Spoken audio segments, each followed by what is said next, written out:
Bismillah ar-Rahman ar-Rahim. I am happy that one more time I get the opportunity to be with the dear brothers and sisters of Ahlul Bayt Islamic Society of New England and Zerkamite Shia Muslim Association. As Dr. Musaleh said, this is the eighth lecture of the lecture series Hikmah Wisdom in the Quran. We will focus on the verses 22 to 39 of Surah 17 and Isra today, which may be one of the most important uh, pericopes or sections of Quran regarding to the wisdom, in the sense clarifying its meaning, giving some examples of it. And then kind of the title we put is meaning of the Hikmah, wisdom in relation to the ethical commandments. So that's our topic for today. We start as usual with these verses for the blessing. أعوذ بالله من الشيطان الرجيم بسم الله الرحمن الرحيم يؤتي الحكمة من يشاء ومن يؤتى الحكمة فقد أوتي خيرا كثيرا وما يذكر إلا أولو الألباب. He grants wisdom to whomever he wishes, and he who is given wisdom is certainly given an abundant good, and none takes admonition except those who possesses intellect. But also we have the occasion of the second Fatimiyya, which today seems is first of Jamadi al-Akhir. Second Fatimiyya will be third of Jamadi al-Akhir Tuesday. So let's just recite this prayer. يا فاطمة الزهراء يا بنت محمد يا غرة العين الرسول يا سيدتنا ومولاتنا إنا توجهنا وتوسلنا بك وقدمناك بين يدي حاجاتنا يا وجيهة عند الله اشفعي لنا عند الله. So this is for the occasion, and as you know, we have said that there are 20 occasions word hikmah is used in Quran in 19 verses. This is the order in the Quran we have them. And then if we categorize them on the basis of the hikmah given to previous prophets, hikmah revealed to the Prophet Muhammad, and which is this verse is put, the one we discussed today, verse 39 is the crucial verse. The last verse of the section we discussed today is also part of the hikmah revealed to the Prophet Muhammad, hikmah to non-prophets, which, for example, we have the next lecture devoted to that. And the four primary duties of the prophet, one of them is teaching hikmah. And then if we order them in order of chronological order of revelation, this is the order. So although we discuss 16:125 last lecture, uh, so although the ordering, it's not 100% written in stone because all is in Mecca.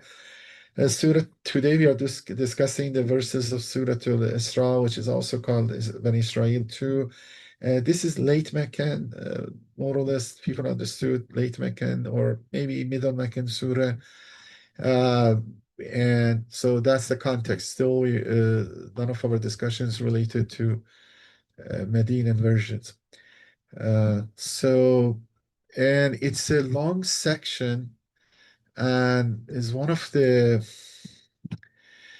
beautiful passages of Quran, and and especially list of ethical commandments and injunctions. So I will read the English is longer, and I will read all is just I try to really we learn from it. So the lecture also because of the occasion to be more learning hikmah, and then we some of the meaning I think is clear, and then also we try to give some discussions around it and so on. So it is a passage, and I want you to look to here the demarcation of the passage. Let's take the Arabic, then I come back read the translation. Look here, it says لا تجعل مع الله إلها آخر فتقعد مذموما مخذولا. So it says, do not set up any another God besides Allah, or you will sit blameworthy forsaken. So this verse is 22. When you go forward, again, look, this is verse 38. Then you see the end of verse 39. This is again this phrase which we just read is repeated. وَلَا تَجْعَلْ اللَّهَ إِلَهًا آخَرَ وَتُلْقَى فِي جَهَنَّمَ مَلُومًا مَدْحُورًا. A little bit change. وَلَا تَجْعَلْ اللَّهَ إِلَهًا آخَرَ فَتُلْقَى فِي جَهَنَّمَ مَلُومًا مَدْحُورًا. But this first one was وَلَا تَجْعَلْ اللَّهَ إِلَهًا آخَرَ فَتَقْعُدْ, very close, مَذْمُومًا مَخْسُورًا. So you see, it's very similar. Here's Malu and Mathura rhyming.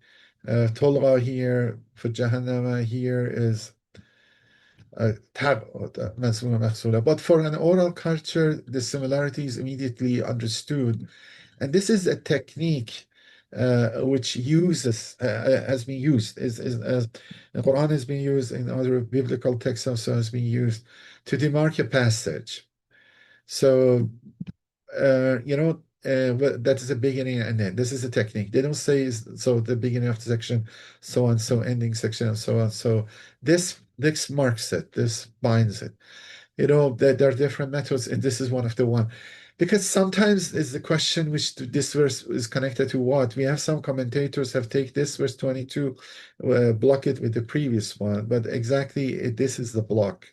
And then also the commandment is very important. The whole block is bounded by the verse 22, which is essentially is one of the main messages of Quran, which condemning shirk. Do not set up another God besides Allah, or you will say blameworthy forsaken.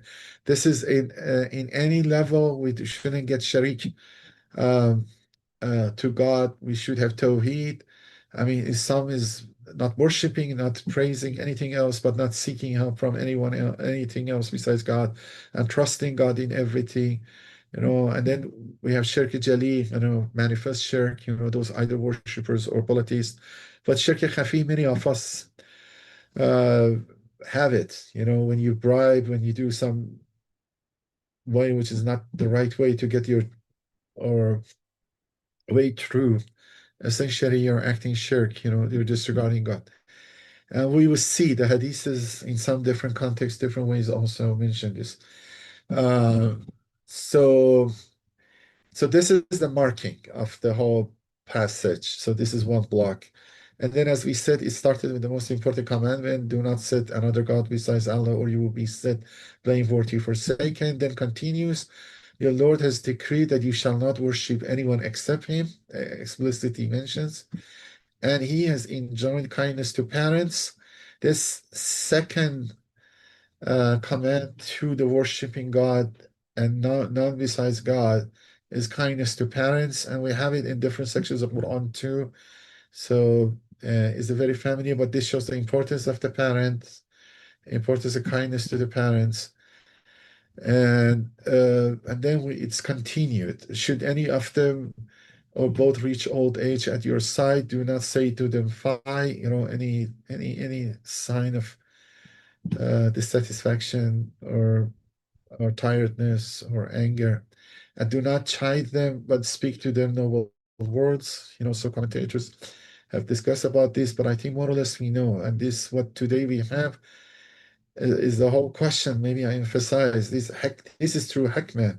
A true Hikmah is not knowing these verses, not reading these verses, not memorizing these verses, implementing these verses. Although I was going to say, in the United States, people hang Ten Commandments. Still, again, we have this debate. I don't know, was Texas or another southern states, which they want to hang the commandments, Ten Commandments which we say is on par in these verses in the school or some other places. I think courts stopped them. Okay, hanging them, I'm not saying is bad, but it shouldn't be hanged on the walls. It should be hanged on the hearts, hang on the behavior. But I think also from a Muslim side, we don't appreciate these verses or known to us or not memorized by our children as they should, I think. That's we say is the hikmah. And then maybe I'd like to show you guys when I'm reading it, you take me super seriously, although that's giving the whole story out. Look, this is God says, the whole thing. Remember, we mark the passage from 22, 39. And then God, when lists everything after 22 to 39, says, ذَلِكَ مِمَّا أَوْحَى إِلَيْكَ رَبُّكَ مِنَ الْحِكْمَةِ. So it says, what I revealed to you from the verses 22 to 39 in this boundary is examples of Hikmah. So these are among precepts that your Lord has revealed to you of wisdom. These are examples of wisdom. And again, this passage is ended by this: do not set up another God besides God. And then this passage is very important because uh, we didn't have this clear. This is not definition of Hikmah in one sense, but examples of Hikmah, which sometimes is better. Definitions sometimes do not work as easy. Even car, as I said before, when defined for a child, is better to show examples of it. Sometimes they get some of them wrong. Or bird, maybe they mix insects with birds, anything fly, but gradually they pick it up. And these examples are important. So when we read them, let's have paying attention to what they are. So this and read the verse 23. Then we have the next continuation, how to behave to parents. Lower the wing of humility to them mercifully and say, my Lord, have mercy on them, just as they reared me when I was a small child. Your Lord knows best what is in your hearts. Should you be righteous, He's indeed most forgiving toward penitents. Uh,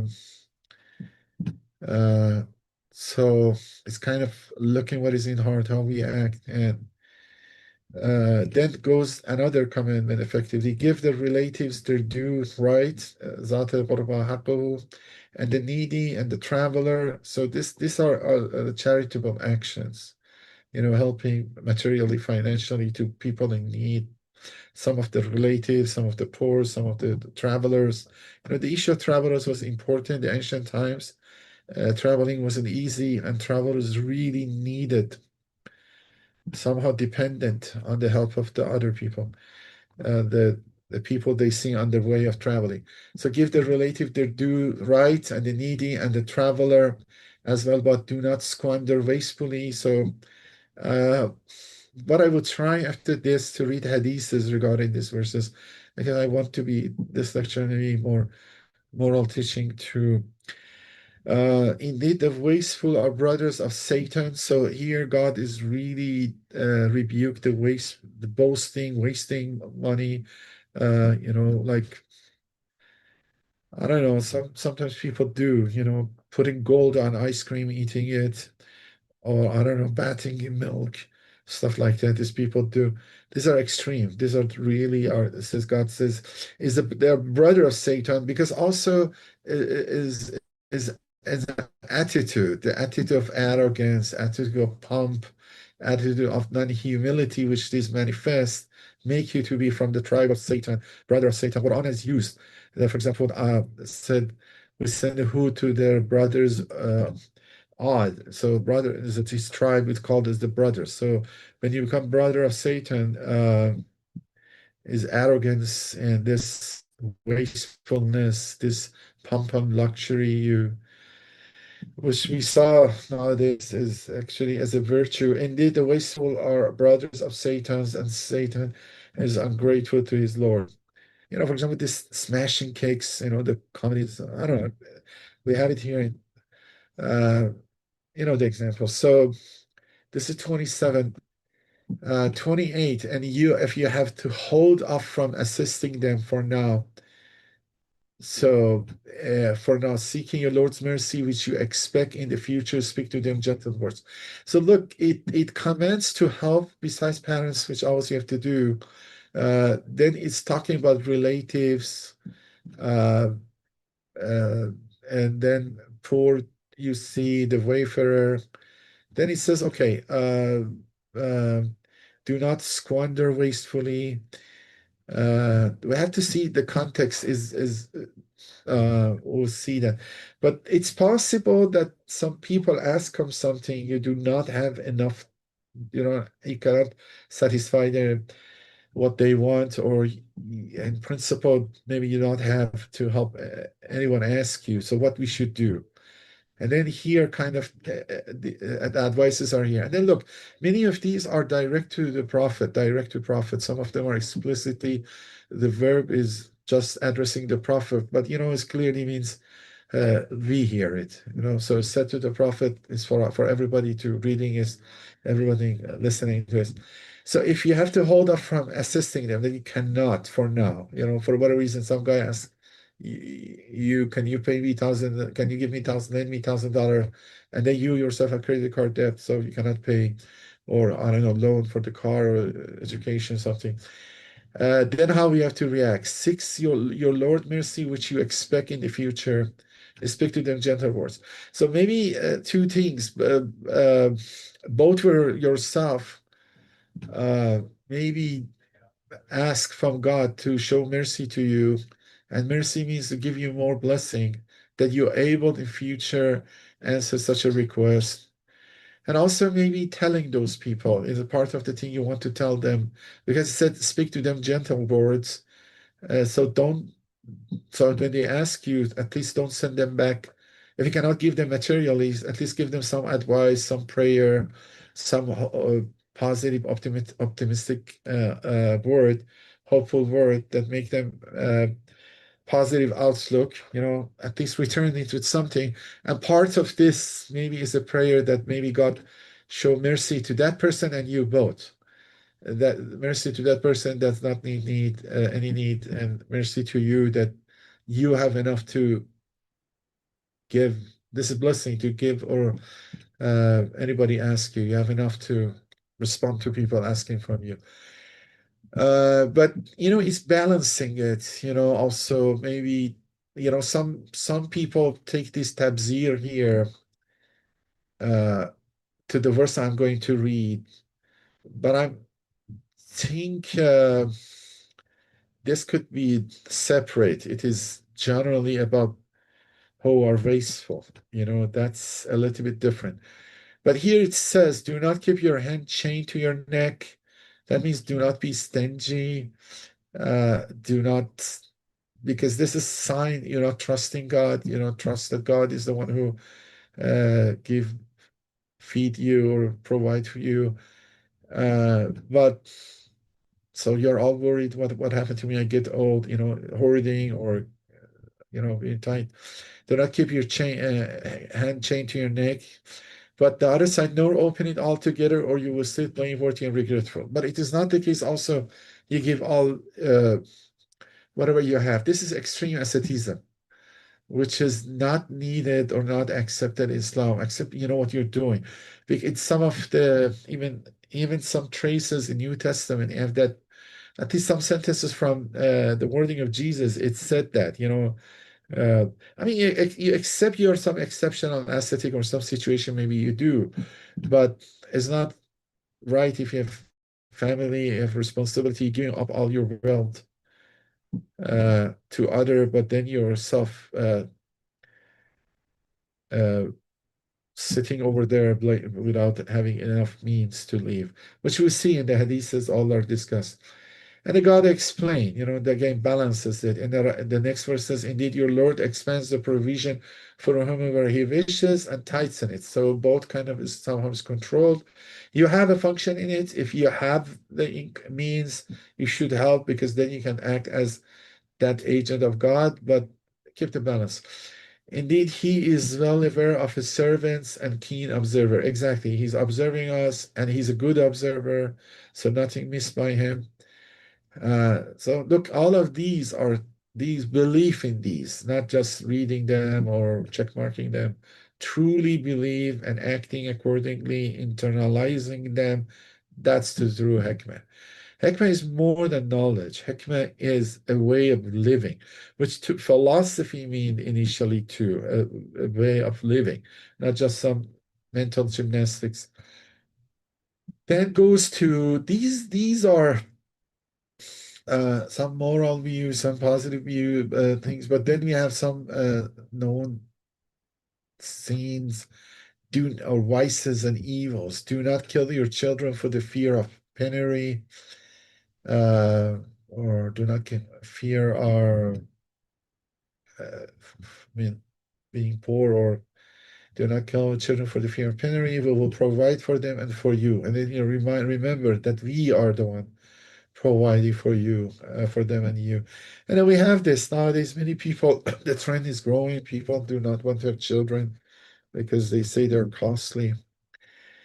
Killing them is indeed a great iniquity. So now, not only having not children, is something else killing them or throwing them away or putting them aside. I mean, it happens, or the abortion for that reason is not accepted. This is really not accepted. Do not, then the other thing, do not approach even not close to fornication. It is indeed an indecency, an evil way.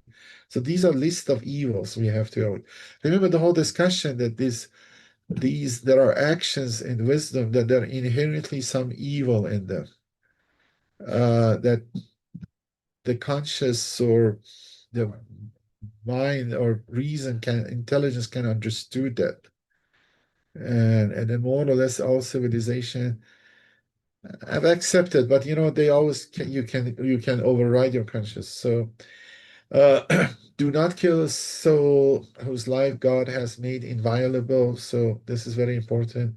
Except we do cause, and whoever is killed wrongfully, we have certainly give his heir an authority. Uh, this is as issue. Okay, if we shouldn't kill anybody uh, except maybe in retaliation or except as a punishment or except or defense in the war or something like that. Then the issue, which I don't want to go much through that, but it's accepted if somebody was killed unjustly, was murdered, there is allowed to be a punishment for the murderer. Uh, and then traditionally, it was the case that the family of the one who has been murdered, decide what the punishment will be. Uh, that says Ja'alna levaliha sultana. So waliha is the family, the cause associated of the one who has been murdered.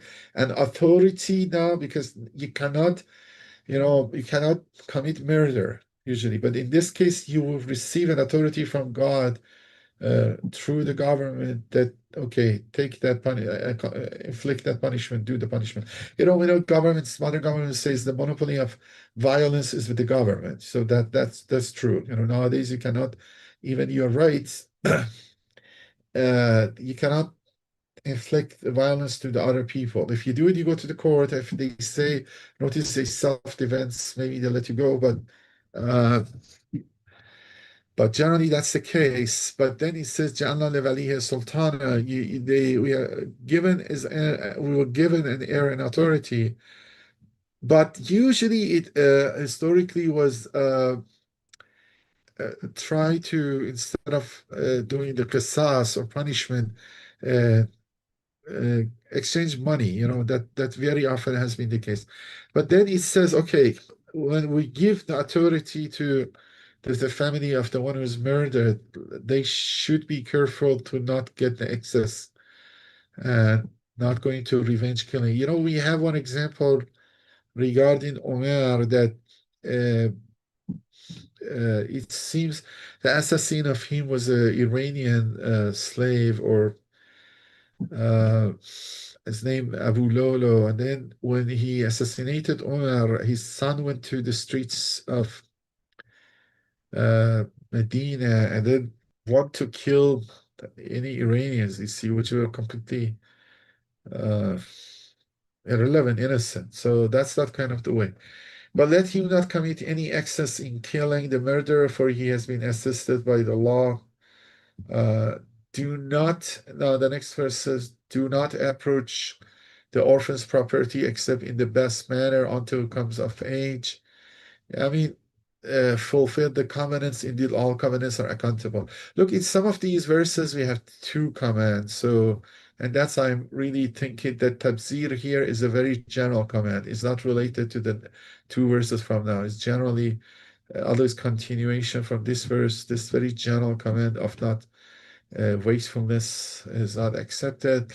Here it says the property of orphans, which is important. You know, these orphans have lost their parents, and all they have is control the guardian. If the guardian has squandered it, they really become very hard life, destitute, and can go to generations. I've seen myself if uh, families which they become orphan young to a couple of generations, the effects will continue.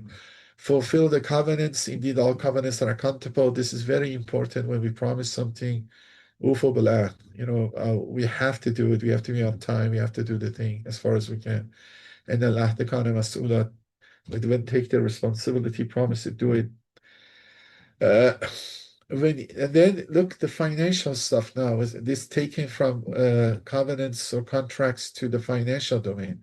When you measure, observe fully the measure and weigh with an even balance. You can extend it to any transaction, any financial transaction, even teaching. You should do what you're doing to fulfill the best you can. That is better and more favorable with respect to the outcome in the hereafter. So أوفوا الكيل إذ كلتم وزنوا بالقسطاس المستقيم. So do not trick, do not. I mean, this is not just limit. Shouldn't is beautiful way of saying it. Just not limited to balance. Anything you sell, if you're selling your car manufacturer, don't trick people. Don't put the shabby. I mean, things which go bad very soon. Don't just make a beautiful facet and sell, trick people. So ذلك خير وأحسن تأويلا. And then, أحسن تأويلا, this ta'wil is important, especially Allah Ta'ala discuss. Ta'wil very often is manifestation or realization of a dream, but sometimes here means a manifestation of our actions in the hereafter. And that you see the translation is there too. So what you do here affects what you reward hereafter, and it will be manifested if you do continue following the justice. Do not pursue that which of you have no knowledge. Indeed, hearing, sight, and the heart, all of these are accountable. This is important. Do not, if you do not know something, don't say something. Don't repeat it. Knowledge means a true knowledge, not guessing or knowledge means some certainty. So if you don't know what's happening, don't go to the rumor, don't say, or don't go witness. We have seen people are false witnesses sent to jails for decades. Uh, so do not pursue, do not continue the line, do not go in that line of something you don't have any knowledge about it, and even evolving stuff which you don't know. Sometimes even maybe uh, someplace, something you shouldn't go. And then and al-sam'a wal-basara wal-fuwada kullu ulaika kana anhu mas'ula. We see the hadith is expanding on it. So these are the mechanisms of learning and analysis. Hearing and seeing is what we get the data, sense data from. Fawad is maybe that inner voice of us, moral voice of us. فَأَلْهَمَهَا فُجُورَهَا وَتَقْوَاهَا. That, at bottom of heart, we know this is good, this is not good. We do ghaiba, is sweet, but bottom of heart, we know we shouldn't do it. So, I mean, although the ancient civilizations, sometimes the place of analysis, understanding is heart, not brain, but that's the case. فَوَأَنَّ كُلُّ أُولَٰئِكَ كَانَ عَنْهُ مَسْئُولًا. All of them are accountable. Do not walk exaltedly on the earth. Indeed, you will neither pierce the earth nor reach the mountains in height.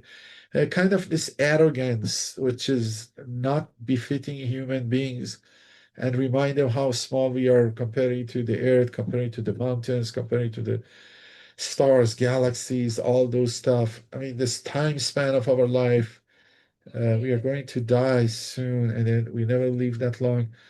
I mean, what's the cause of being arrogant? And unfortunately, we have. Not only in the individual level, the civilization level, countries level, powers level, empires. وَلَا تَمْشِ فِي الْأَرْضِ مَرْحًا. Although it's individually Quran saying it, but we see governments or empires have that arrogance. لا تمشي في الأرض مرحا إنك لا تخرق الأرض ولن تبلغ الجبال طولا. And then here, after all, is this listed, especially this list, which is started from 31. Do not kill children. And then from verse 31, we are dealing with the evil actions, negative actions, things we shouldn't do. The prior to that, maybe worshiping was a little bit different, but the prior to that was more positive ones, what we should do, but here is negative ones. And then it says, the evil of all these is detestable to your Lord. So especially the one listed in verse 31 to the end of 37, God clearly said these are evil. And then God does not like them. These evils are detestable to your Lord. And then this answers one of the questions we had, although I know this debate between Ash'ari and Mu'tazila is tough. I mean, it can go along, but generally we said we sided with the idea that wisdom is related to the cases that something is inherently evil and reason and intelligence can discover it. And when God forbidden something, uh, it forbids it because it's bad. You know, it is not bad because God has forbidden it, but it is because it is bad God had forbidden it. So that or reverse, God commands something to do because it is good. It is not good because God commands it to do. Because in that sense, God can command evil, or there is no inherently good and evil in that other sense. But in the sense which this Quranic verse emphasized, these actions are in themselves bad, evil. They're not accept good. And then, I mean, only over something can override them. That something maybe you have to decide bad and worse. That's the only case you can to do bad to avoid worse. Or but here at least doesn't change that evil of all these is detestable to your Lord. So answering that point we had or discussion we have, this is called Euthyphrio dilemma, which I think I mentioned in one of the earlier lectures. I maybe mention it again. So this was the verses, I think 31 to 37, but then the whole package again wrapped up, the whole 22 to 38, 37. ذَلِكَ مِمَّا أَوْحَى إِلَيْكَ رَبُّكَ مِنَ الْحِكْمَةِ. These, which I have listed for you from 22, 23 to 37, is the one we revealed to you, sent to you, explained for you from wisdom. This is true wisdom. I mean, not just memorizing it, acting on it. Arrange your life around it. This is our comprehensive way of living. فَلَا تَجْعَلْ مَعَ اللَّهِ إِلَٰهًا آخَرَ again reminds, فَتُلْقَىٰ فِي جَهَنَّمَ مَلُومًا مَدْحُورًا. So if you put associate to God, you will send to hell. So look, we kind of we see the meaning, we have a feeling about it, it's very moral, and we understand the example. This list of example was comprehensive to understand giving something. Let's go to hadiths for now. I mean, let's see how much time we have. I maybe have to. Okay, let's stop sharing for now to find the stuff hadiths. Uh, I think this is sometimes explains better, and there's some morality in it. So let me show it to you. Okay, show the screen. So these are from Al Mizan. I didn't look at Al Burhan, but I think this is more comprehensive. And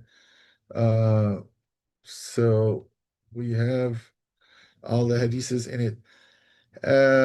So these are related to these verses. One of them is some of them are give different sides of it. So I will read it. Is a good commentary with what we did. So this is from Al-Mizan, volume 25. So a narration from Imam Rizal discusses jabr, determining the compulsion, and tafiz, entrustment and delegation.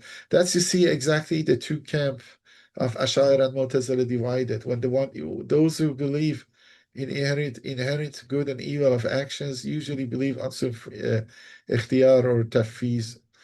And those who are usually believe there is no inherently good or bad in actions and just God come and decides, usually also believe in determinism. And then, which Imams usually say is not so simple, it's something in between. Uh, and then narrator asks Imam, does God have any will and wish with regards to that? That is with regards to the acts of servant. So because we had a list of acts of servants in this passage, this question came. And Imam answered, as with acts of obedience, God's will. So look, although this exactly is not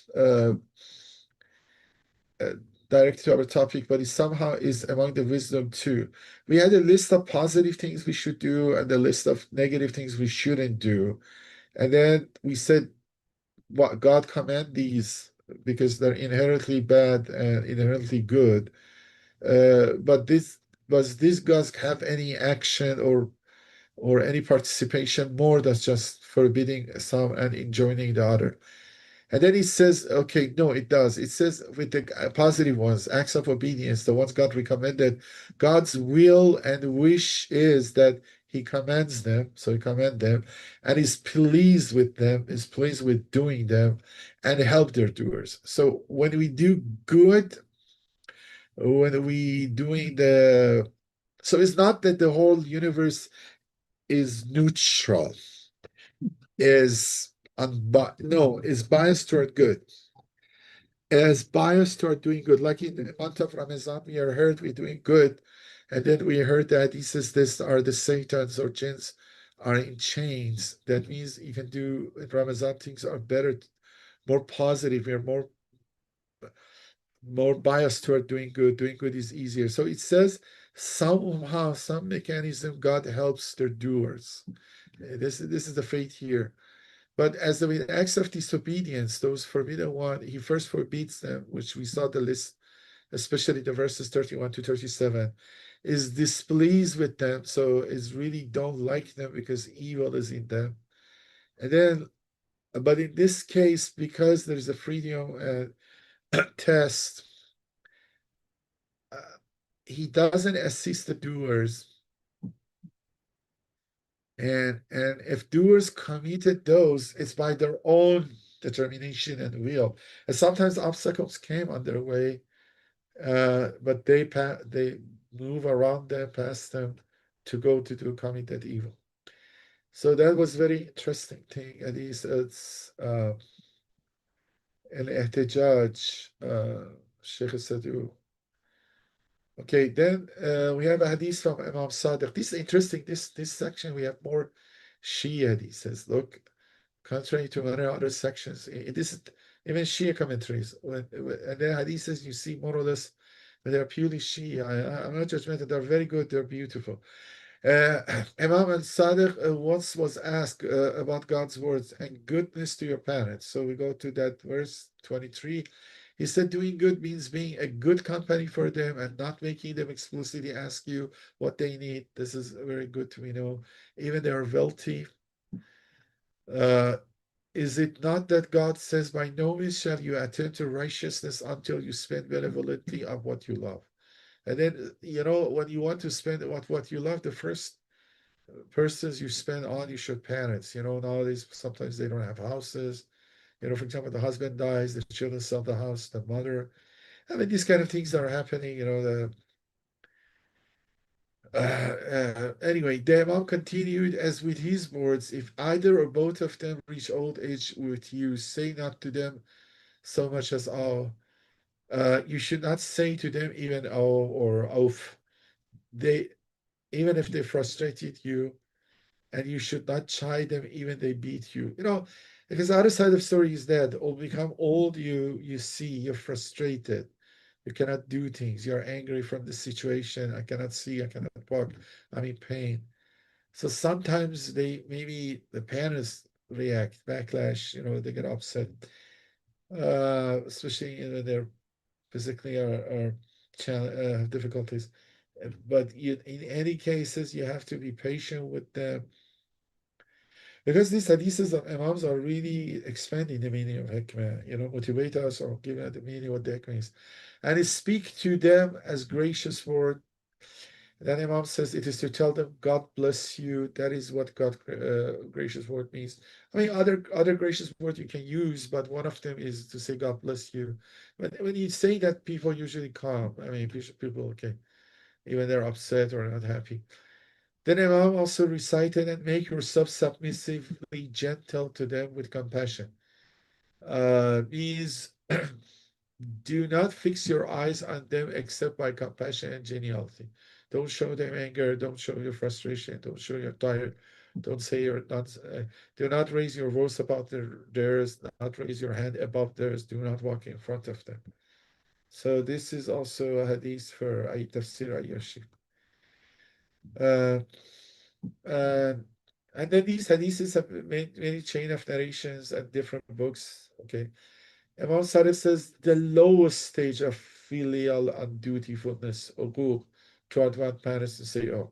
So it says this is the least one. And then it says, had God known something subtler than it, he would have done forbidden it. So look, so this thing saying essentially means none. Because if God knows, this is not that you permit, okay, you can do something below that. Essentially, you should do none. Okay, this is also from Coffee. Uh,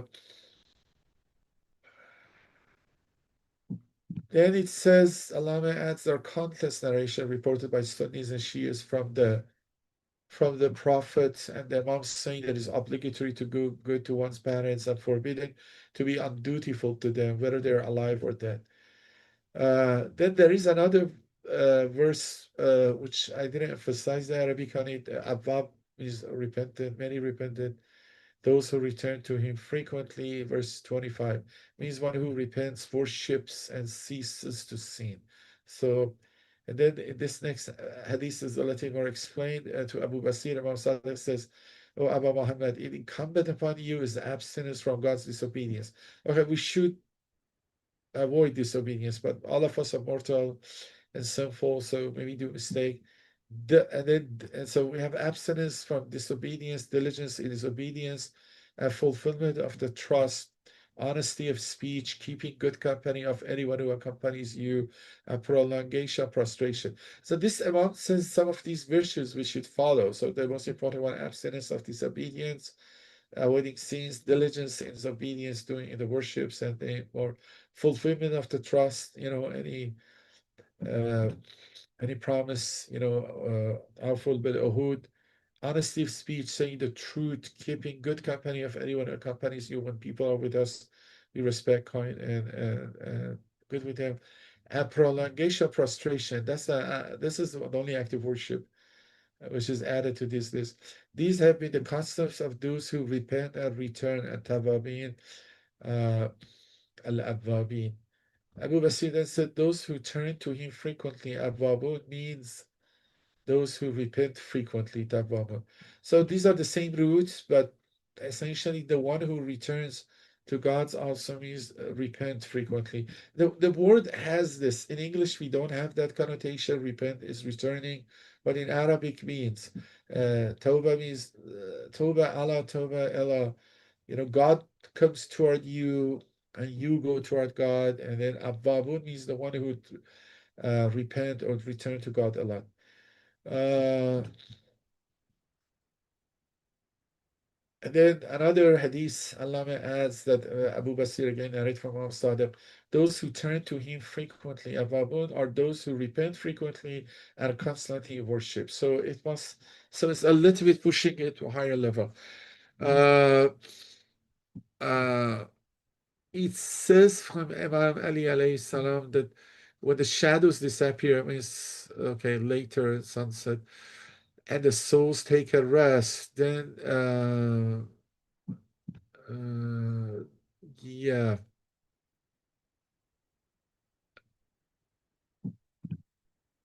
yeah, maybe it's kind of a little bit dispute what is a shadow taking the rest, maybe late afternoon, evening, or after that.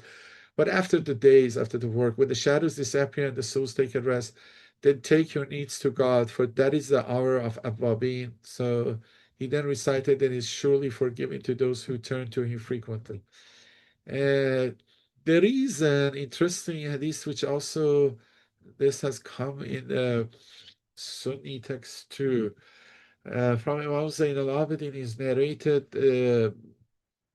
he told a man from Syria, have you read the Quran? Of course, the man said, he said, Imam asked him, have you not read in chapter Surah Al-Isra or Bani Israel, and give to the near of kin his due?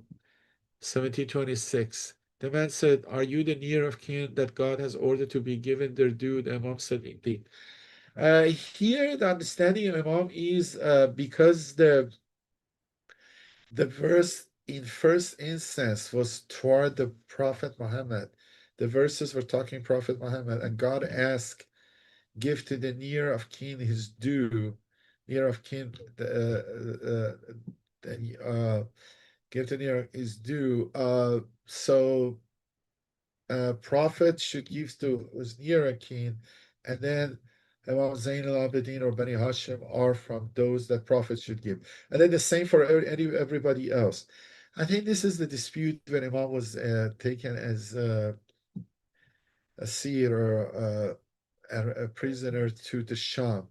And this discussion was there. So that Imam remind them that these kind of verses are revealed in uh, our status, which is in Durr al-Mansur, a Sunni book. Uh, Tafsir al-Allama, the Tafsir Burhan said narrated on this on the authority of Saduq, Sheikh Saduq, with a chain of translation from Imam, also on the authority of Sa'labi Tafsir, on the authority of Suddi, on the authority of the Dailami from the Imam. Yet this hadith has gone among Sunnis, not the other ones. We have another hadith. Imam Sadiq says, and do not squander wastefully. They were discussing about this. He said, if one spends anything not, this is very interesting. If one spends anything not in the way of God, of God's obedience, then he's squander. This is a little bit higher level of it. It says, look, some people do not want wasting time. I can just sit over you know, watching YouTube. I mean, playing cards. I mean, just idly. They say essentially when anything you have, if you don't spend it in the way of God, somehow you waste it. It's your life, your time, your day. Uh, except you're very tired, so you need refreshing. You need to watch something light that you can continue. So that there are some people they wouldn't do anything except become wajib for them. For example, they didn't eat. I'm not saying we should do that until they become so hungry. If they don't eat, they will harm their body. So they would eat.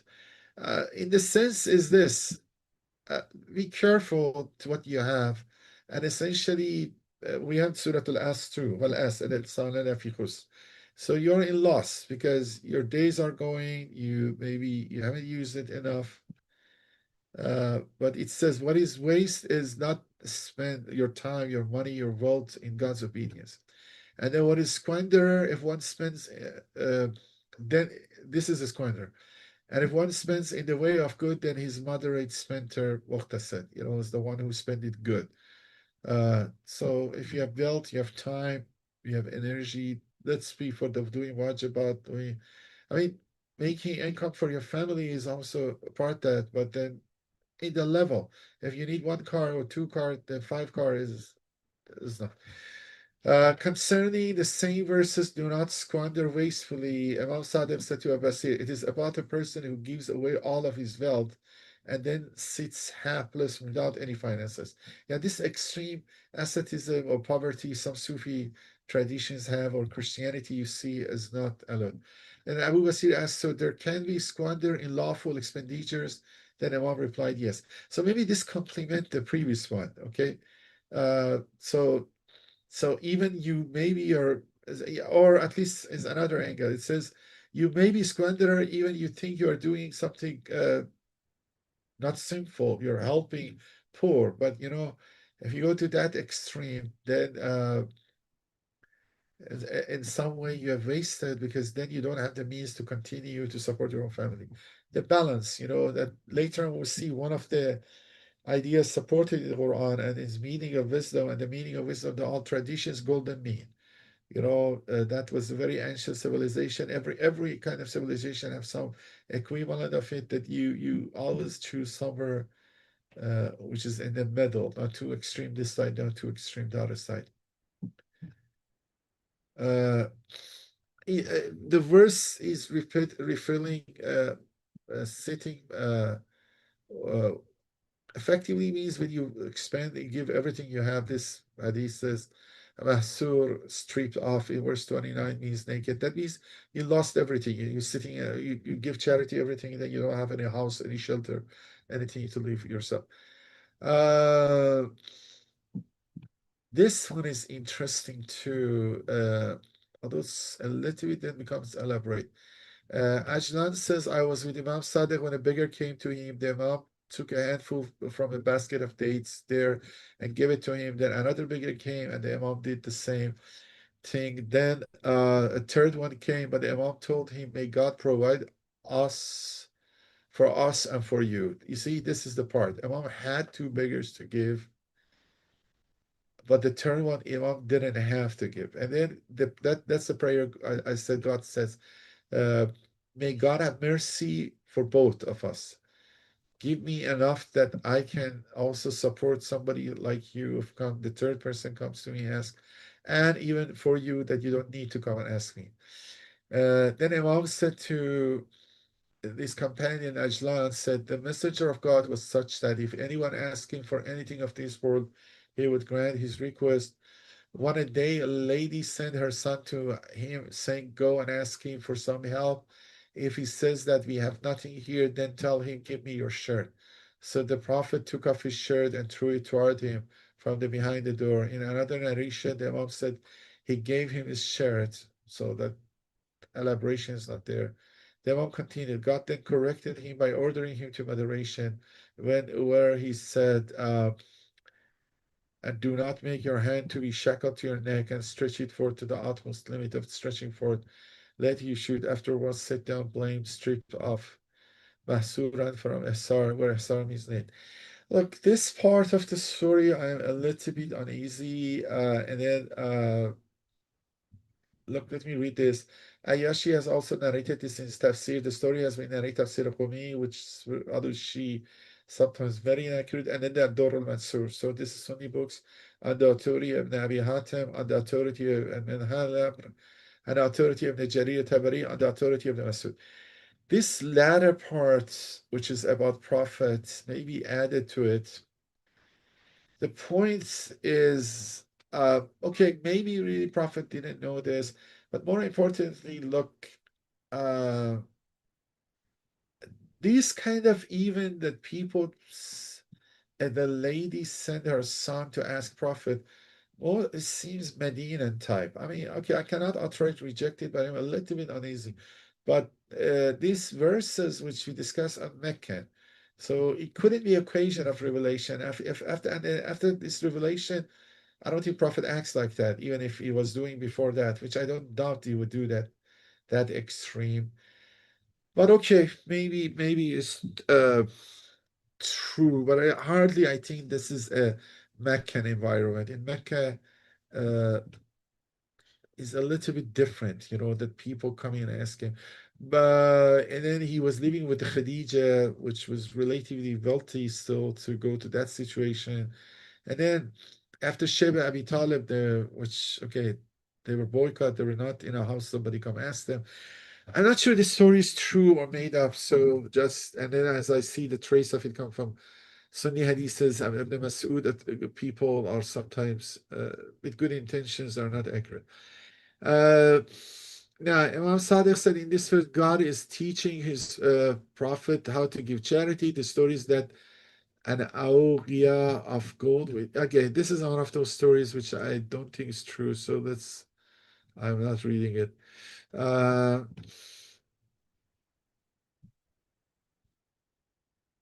but another hadith, Imam explained it more symbolically. Imam Sadiq held his fist tight, said, this is what is meant by when you hold shackle to your neck, it means stingy. Hold your hand tight. You don't let it go. You don't let charity.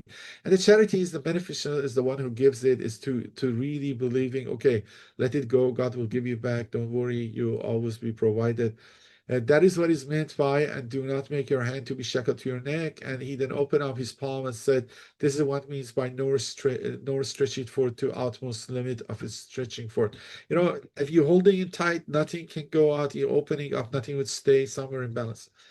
Uh, and then it explained, again, one other word in this verse was emblab, means a floss. So let's go forward. Uh, And then this verse is interesting, which is explains some of the verses together concerning verse 17. This hadith is verse 1732, and go not nigh to adultery, surely it is an indecency.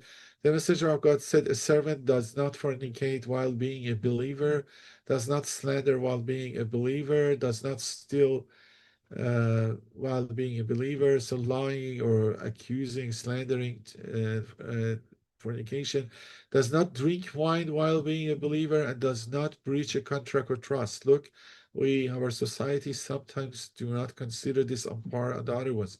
We are not as sensitive to breaching contract or trust while being a believer. He was asked a messenger of God, by God, we used to think that it is possible for one to commit these things and be a believer. So the guy get confused. We can be a Muslim but do sins. But but and then maybe moment. He thought he took Muslim and moment the same. He thought people some person could be believer moment, but doing this kind of things. But the messenger of God replied, when he does any of these things, faith exceeds his heart. Then if he repents, God will return to him with forgiveness. Yeah, that moment, that instance, you forget God, you kind of deny God, and then it's you kind of rebellion like the Satan did, or effectively associating somebody, uh, and then okay, maybe you get remorse, repent, and somehow God come back to you. This hadith also has, Allama as this hadith has also been narrated via other chains on the authority of Aisha, Abu Huraira. In the narratives of Ahlul Bayt, it says that the spirit of faith will depart him upon committing these acts, which is the same meaning. Uh,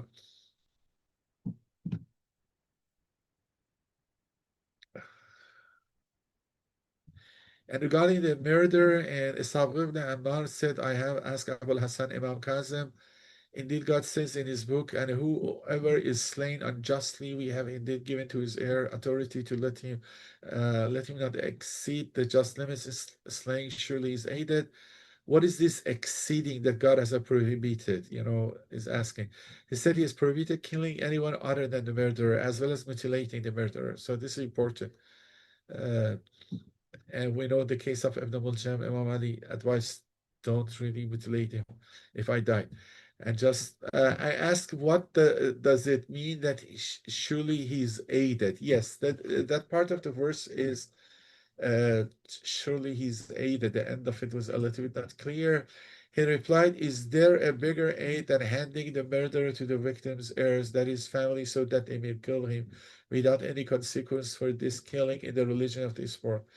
Yeah, it says, look, it's kind of says, look, we established the qisas system, punishment system, to kind of respecting your grievances, recognizing your grievances, that okay, one of your family is died. Okay, so in this level, the law or the society or the Sharia has come and recognized your justly grievance about someone of your family's murder, but you have been aided in this level, but don't transgress it. So don't make it vengeful. Uh, Abu Abbas said, I asked Imam Sadiq about two men that kill one man. This is a little bit fiqhy, but just I mentioned it. He said his heir has the choice to kill either of the two murderers, whereby the other one would owe half of his blood money. I mean, half of the killed murderer's blood money to his children. Uh,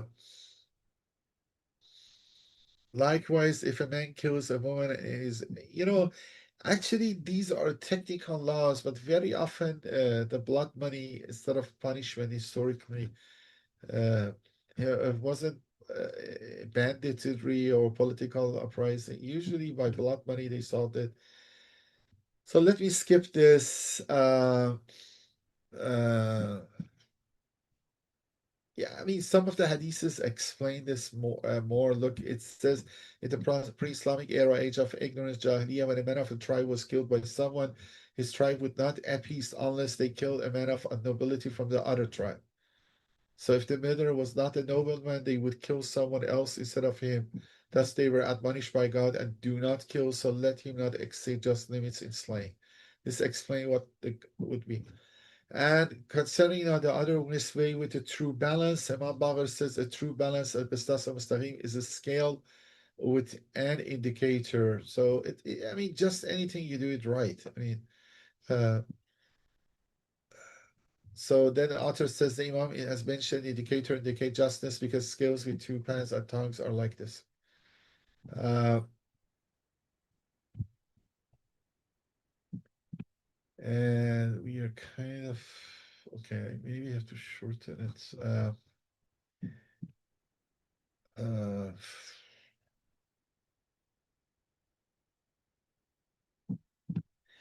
this is I kind of skipped this. Other interesting about the sight, hearing, and eye. Uh, Yeah, this is interesting, but let me skip this. But this one is interesting. The next one. I mean, this one is interesting too, but if I have time, I'll come back to it. But I think it's too long. This one is interesting. That would could be concern in our days to our lives. This is Abu Amr al-Zubayri from Imam Sadiq says uh, that I was. Uh,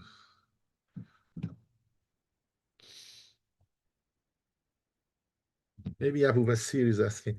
Uh, I was once with Imam al-Sadiq when a man told him, may my parents be sacrificed for you. I have some neighbors that have maids that sing and play lute, oud. Sometimes when I go to the washroom at the other side of my yard, I keep sitting there for longer to listen to them. The Imam said, do not do this. The man said, by God, I do not go to them. It is only that my ears hear them. The Imam told him, have you not heard God saying, surely the hearing and the sight and the heart, all of these shall be questioned about that. These days, this is very hard. He replied, you are right. This guy said, you're right. By God, it is as if I had not heard this verse of God's book so far, neither from an Arab nor from a non-Arab. You see, he felt it. You heard it, but that stage, we said the concern, suddenly the verse become very relevant, and then you're absorbing this has become hikmah in you. And then he says, I will certainly not do this again by the will of God. And indeed, I asked God for forgiveness. The Imam said, now get up, take a bath, host, and perform as many prayers as you can, for indeed you had a terrible habit. Maybe it was a little bit more, but anyway, we shouldn't complain. How bad would it have been were you to die at that state? Give thanks to God and ask Him forgiveness for all that He dislikes, because indeed He does not dislike except that which is evil. Leave the evil for its people, for indeed every act had his own people. So again, the acts are evil, the acts have wrong effects. You shouldn't do that. Sheikh Tusi has narrated this Tazhif from Imam, and this hadith so is narrated other sources too from Al-Kulaini and Kafi. So this hadith was narrated different lines of authority too. And then regarding again verse 1736, surely the hearing and the sight and the heart are all of these shall be questioned about. Imam Sadiq said the hearing or the ear will be asked about what it heard, and sight for the eye will be asked what it saw, and the heart will be asked what it believed. Concerning also 1736, we have, and follow not that which you have not any knowledge. Uh, One of the infallibles said, they don't know which Imam, do not accuse anyone but what you have knowledge of. The messenger of God said, one who accuses a chaste believing man or woman will be held in Tinat Khabal until he is acquitted of what he said. Is a very bad place in hell. So this gives us a better understanding of these verses because we know the meaning, but I want to have the hadiths to have a feeling about them and to put part, uh, hanging them in our heart, try to practice them, try to follow them. I think these are the verses Quran wants to produce human beings following this. But okay, I go to some secondary discussions around these verses. Okay, we were, yeah, we were here. Okay.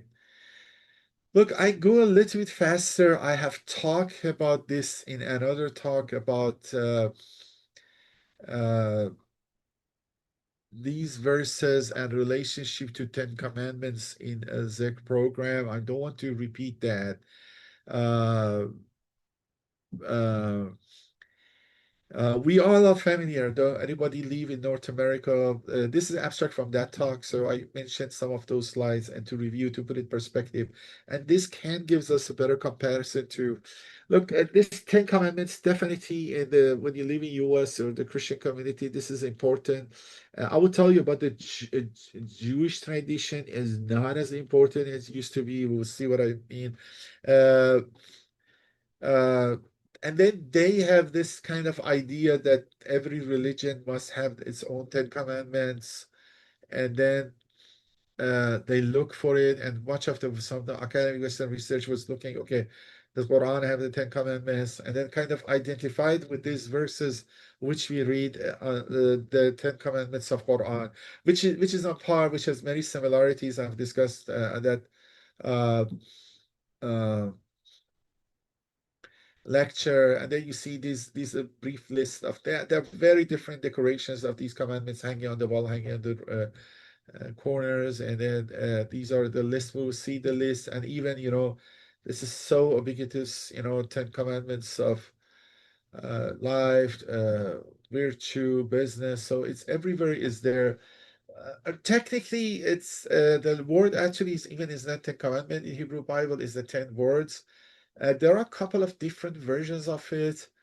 We will see the one version, which is Exodus book 21 to 17, to see similarities and differences and go some conclusions.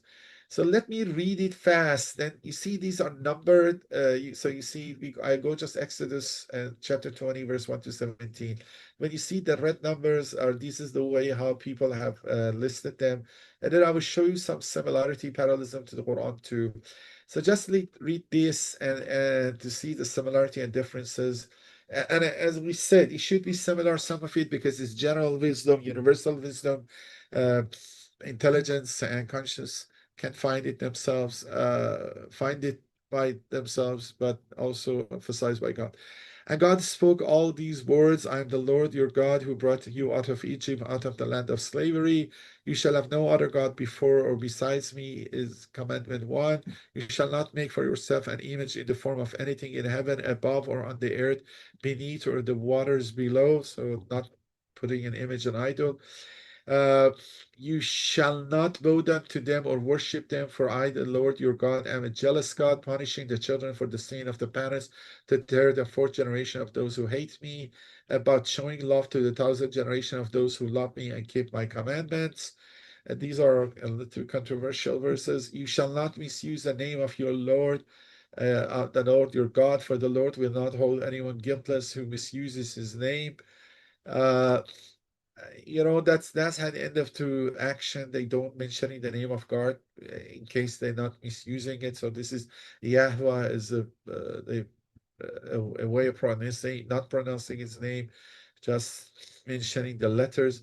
Remember the Sabbath day by keeping it holy. Let me mention it here. This is a big difference. Sabbath, as I will see the comparisons, but let me know, mention it again, you will see it again. Sabbath, exactly we saw the last two lectures, one for Abraham and one for Jesus. And because of their wisdom and the differences or dispute there was with the Jews, the Quran says Abraham was Hanif, was not Jewish, and then he didn't observe Sabbath. And then Jesus also have the authority to change some of those positive laws of the Sharia or the halakha of the Jews. And this is one of the differences. Quran, we don't take the Sabbath day, keeping it holy. At this and it's another day, and our Friday observations are different. So these are the first four commandments. We see there is a little bit difference in their nature of the first four and the rest. And then 6 days you shall labor and do all your work, but the seventh day is the Sabbath of, this is explaining what the Sabbath is. It's a Sabbath to the Lord your God, and on it you shall not do any work, neither you nor your son or daughter, or nor your male or female servant, nor your animals, nor any foreigner residing in your towns. So strict forbiddenness of doing work, which Quran we know after the Friday prayer allows people go to, but engage in business or but recommend going to Friday prayer maybe before, not before that much, but after that they're free. For in 6 days the Lord made the heavens and the earth, the sea, and all that is in them, but he rested on the seventh day. Therefore the Lord blessed the Sabbath day and made it holy. Then this part you see become close to what we had in the passage we had. Honor your father and mother so that you may live long in the land the Lord your God is giving you. So, but here is a kind of transaction, honor your father and mother. I mean, there is a reward in it, but the reward is this worldly. I mean, at least the appearance of the verse. You shall not murder. You shall not commit adultery. You shall not steal. So these are parallelism. You shall not give false testimony against your neighbor, which is matching the one Quran says, do not enter. And many people understood it on the light of this verse or parallel to this verse that, okay, do not getting into engaging in something you don't knowledge of it is part of it also to false testimony. Because false testimony means you don't know or you just saying wrong thing. You shall not covet your neighbor's house. You shall not covet your neighbor's wife or his male or female servant, his ox or donkey or anything that belongs to your neighbor. So you see, this is the similarity. Look, we have to know that yeah, that's when you see 10 commandments, so 10 words. Okay, is only these 10 are important or only these are the 10? Or these 10s are more important, or what is with these 10? The same way when you have the list of the verses 22-39, is it exhaustive or important list? At least the when you mention them, at least you can say, okay, these are the important ones, but it doesn't mean it's exhaustive necessarily with what we saw in the list of the verses 22-39. I think Zamakhshari uh, uh, has calculated when you go to verses 22-39 Surah Al-Isra, which we just read, maybe there are 25 commandments, so it's not 10 as these guys counting it. Some people try to force it to make it 10 on parallel to with the 10 commandments. That's I think is doesn't work, doesn't is too much temptation to harmonize or in that way match it Quran with the Bible, which is not the case. And then actually we see that uh, his list is different, his content is different, his emphasis is different. If you look into Jewish tradition, actually they go through the whole Bible, the Old Testament, and they find 613 commandments. So they call it mitzvot. But also one of those mitzvot is dealing with Amaleks, which is the manifestation of it is seen in what they did in.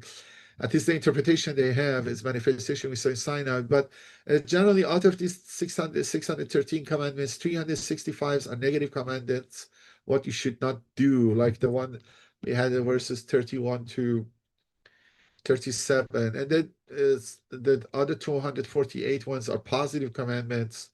So these question was there for the Jewish ones and Christian ones. What is about these 10 commandments? What is it the most important one? Because they know that the idea was this revealed to Moses in Mount Sinai and so on. Uh, and then you would see that because of these questions and because of challenges from the Christians and then other groups, some things changed. These 10 commandments are important in Christian culture, especially in United States, evangelical ones. But for the Jewish one is not as much. And then we'll see what's happened.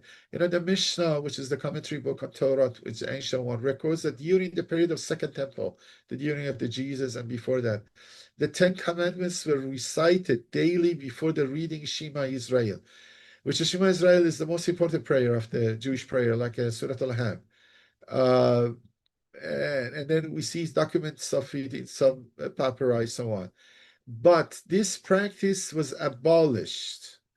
Reading 10 commandments every day on the synagogues before reading the main prayer. But abolishing the synagogue so as not to give ammunition to heretics who claim that they were the only important parts of Jewish law, because that's people start to think, and we have some trends now when backlash come, oh, okay, this is not among Sharia. For example, disputes about hijab or other stuff. And then these are only the ones. Quran hasn't required that or so on. And then they start, okay, they said because some people under influence of Hellenized Greek culture or Christianity, they would say only these 10 are important. And then for the Jewish one, all those 613 is important because they're also very ritualistic. That's the difference. They're minute ritualistic details, many of them. But the only important part of Jewish law, and then we said the tension of positive law. For the Jewish ones are mostly positive law, and then for the Christians, the tendencies toward natural law. They were the only important part of Jewish law, or to dispel a claim by early Christians that only the Ten Commandments were handed down at Mount Sinai rather than the whole Torah. So because it's so difficult and burdening that some people want to get out of it, because it's so detailed about dietary law, about other stuff, everything, and so that's so they put it aside reading it. Uh, in later centuries, rabbis continued to omit the commandments from daily liturgy in order to prevent confusion among uh, Jews that they are only bound by the Ten Commandments and not also by many other biblical Talmudic laws. So so the distinction is that it was a second temple, but after second temple destruction and dispersion of Jews all around, gradually these were eliminated from the rituals of Jewish culture, Jewish religion. So you don't see it as often as read. For example, Ayatul Kursi we read very often. Uh, Suddenly people stop reading it much. Or Ziyarat Ashura, for example, people reading it very often, but then suddenly goes away. Then also by many other biblical and Talmudic laws, such as the requirements to observe holy days other than Sabbath. So they they put it aside. And today, Ten Commandments are only heard in synagogue 3 times a year. Not even for their sake. Something which was done daily, now you hear it in synagogues only 3 times. And they are not reading it for the sake of it. They are reading it when they are reading it as part of the books of the Bible, which they have to read. Like, for example, you don't say Bismillah ar-Rahman ar-Rahim daily, except when you're doing Quranic chapters, recitation of Quran. So as I said, look, Western scholarship has tried to see parallelism. There is some parallelism, and then exactly we look when they're parallel, when they're not parallel. What is the number? I said Zamakhshari is Fakhr Razi, actually. Look, the number doesn't match. Those have tried from Muslims and Christians, Western academic scholars, they tried to force the Quranic one versus this 22 to 39 Surah Isra in 10 commands, which is not. And then you have to say one is the main, one is the secondary, and block them and somehow artificially to make out of it 10. They don't agree what is there. No, it's not 10, it's 25, and it's not necessarily be 10 what is in the Old Testament. Uh, and but still, if you want to see parallelism, Angelica Neuwirth, which herself doesn't believe the Qurans are only 10, there are more. She tried to find some parallelism. For example, Quran verses 22-33 matches first commandment, or verse 23, part of it, 25, fifth commandment.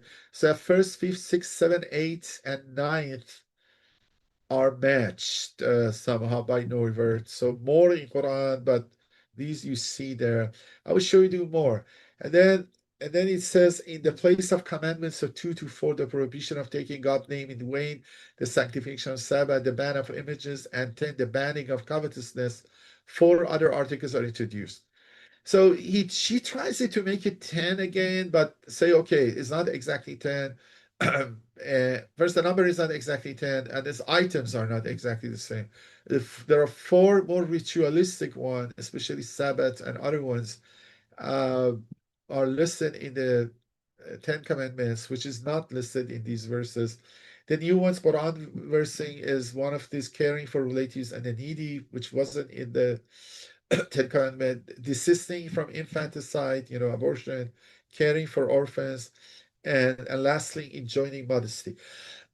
But look, other people have tried to make a table. This is one of the very earlier ones, Quran, and then lists both sets of Bible. One, because I said Bible has 2 sets.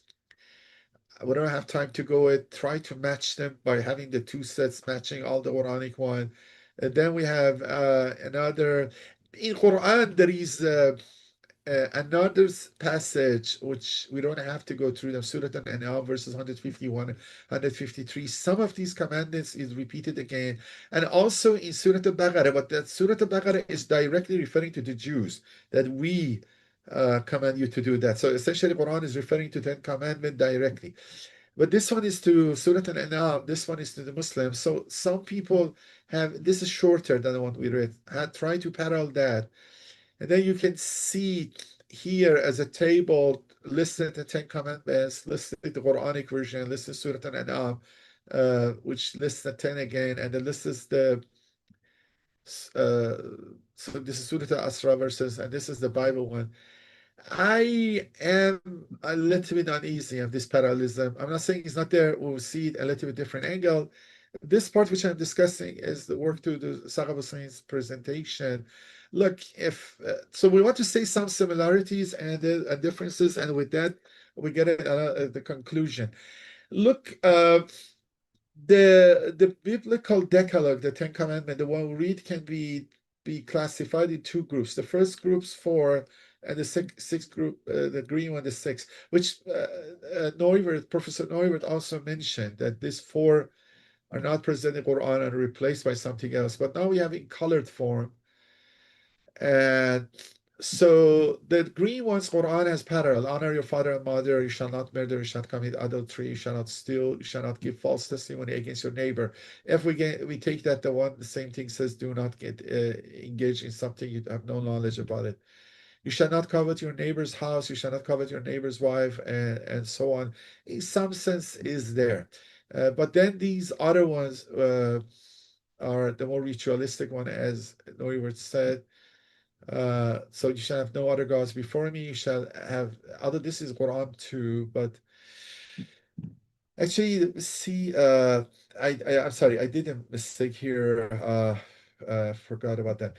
This is the red ones are actually sorry, the red ones are about negative ones. Actually, the ones you shouldn't do. The green ones, the one you should do. Okay, so that's actually we saw in Quran too. But the Quran negative ones, the ones you shouldn't do, or mostly come at the end. 31 to 37. And the early parts, what you should do was earlier. But now, if you listen like this, you have these four negative one and the one you shouldn't do and the one you should do. And then you see Quran has the first one, because that's the one I suddenly has the first one, which is you shouldn't have no gods other besides that. Doesn't have the tree here, but it has the all other ones, the green ones here. This is all six it has. So this is the situation of Quran. I think this comparison is better. But then replace the tree with these, the tree which is taken away with these. But again, you see, Neuwirth was saying, Professor Neuwirth was saying is four Quran is replacing. I'm not too much picky in this counting but I am more in Quran is more commandments. But I think the type of commands Quran replacing is important. Look here again. You shall not make yourself an image in the form of anything in heaven above, the earth beneath, or in the waters below.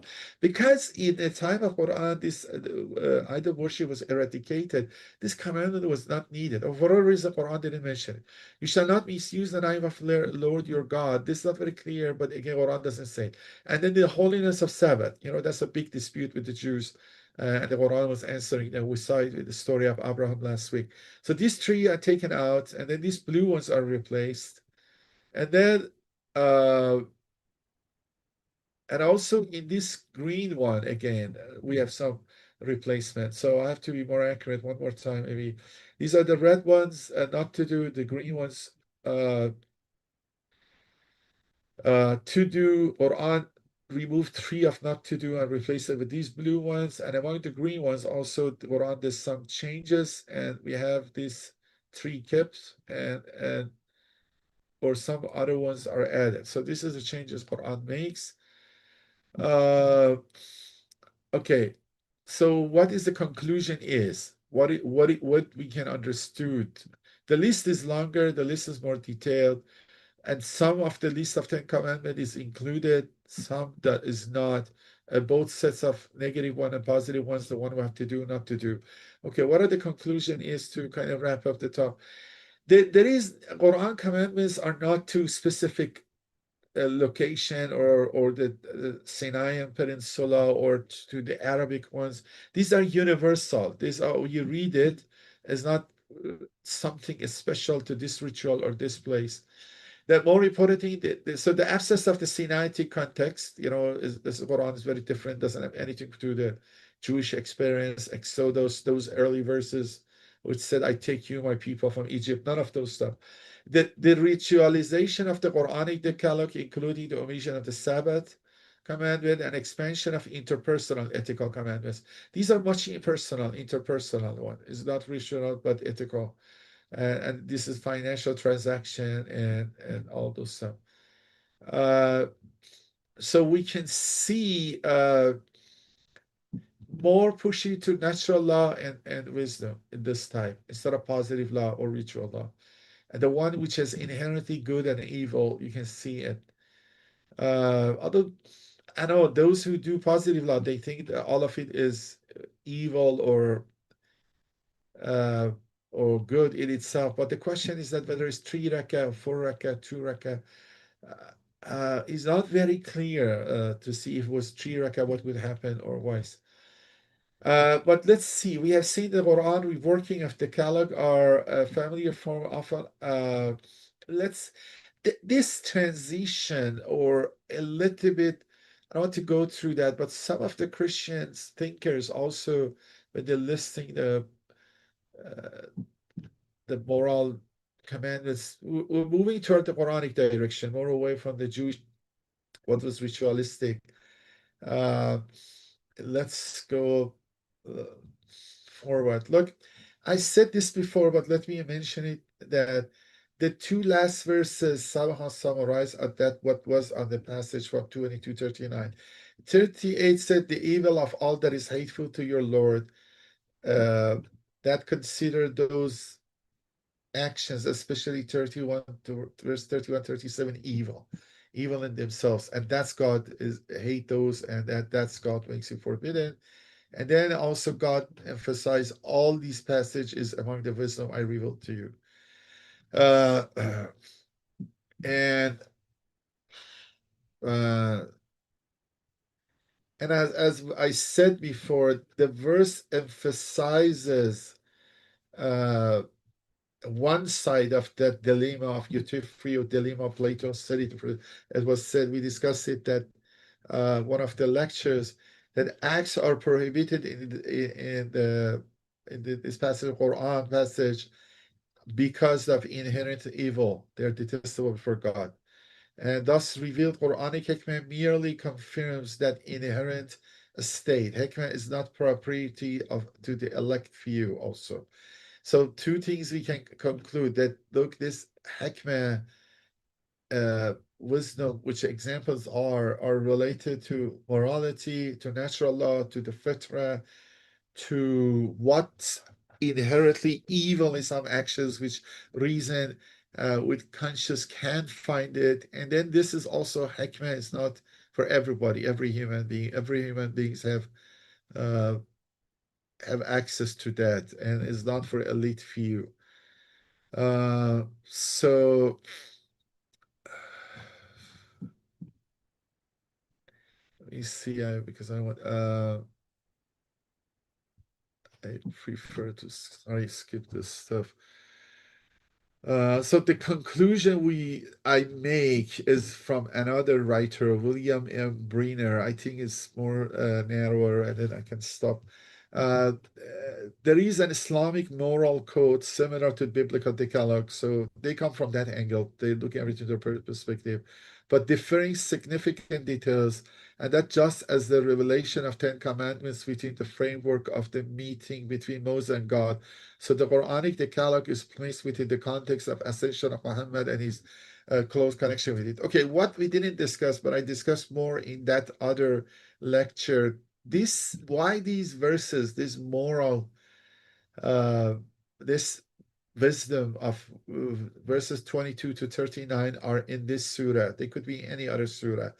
It seems somehow Quran is responding to them. Look, in this surah is Surah Al-Isra. We discussed about the ascension of the Prophet to heaven, Miraj. The other name is Bani Israel, and we have so many verses with Bani Israel, and then also Moses. So this verse is somehow is the context of Jewish Bani Israel and Miraj, which is and then Moses received those 10 commandments when ascended to the Mount Sinai.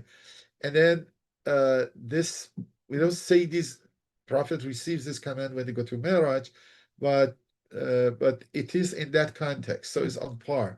So it means Quran is clearly aware of the Ten Commandments, Jewish Ten Commandment, and is posing something his own version in front of it, and that's the reason the Prophet Muhammad many times said anything is in the Old Testament, Gospel, Torah, and Injil is in the Quran. In that sense, you don't need to go there. Everything is needed is here. In that sense, so and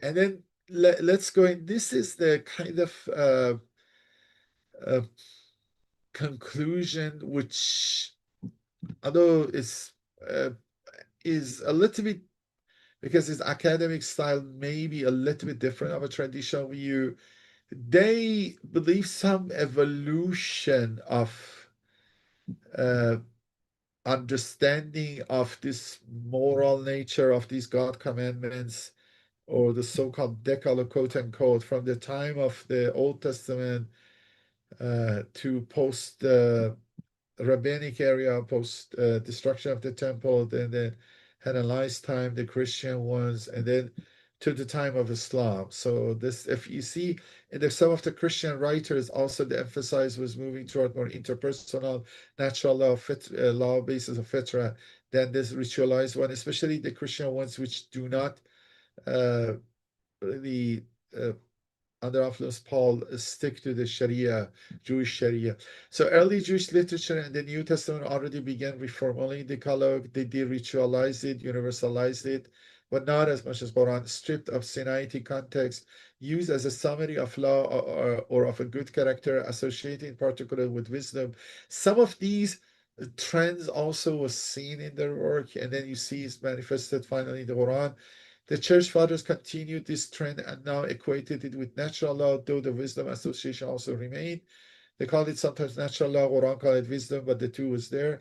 The Quranic Decalogue is a recognizable continuation of his antecedents, or at least it is not alien. It is getting in the dialogue of like antiquity about what wisdom is, and it is closer to what the Christian understanding was regarding this part of morality and wisdom to maybe the Jewish one.